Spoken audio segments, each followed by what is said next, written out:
ay maglilinis. Yan ang aking anak na dalawa. Si Pichi at si Vincent.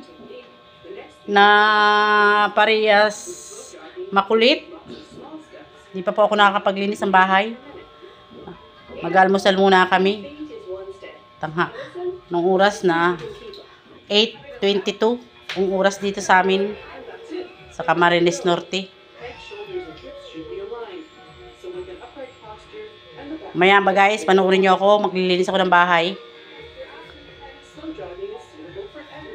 Daming kalat. Ito na yung aking niluluto. Ito yung luto na ata. Luto na to guys.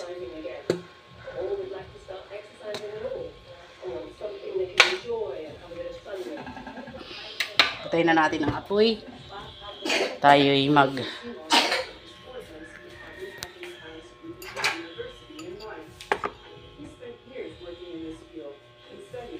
Dali lang guys, dito kayo ha. At ako'y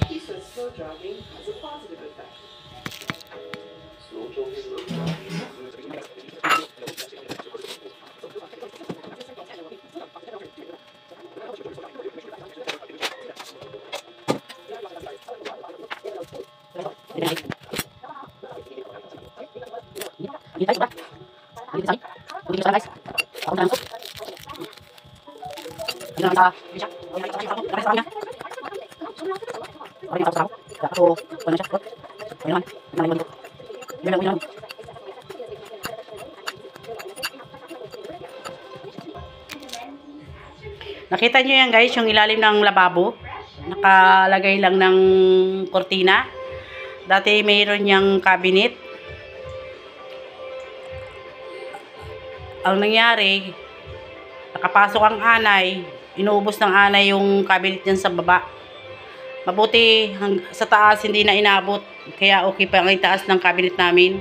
Pag sa baba, gaya na nangyari. Oh, kortina na lang. Tinabingan ko na lang ng kortina.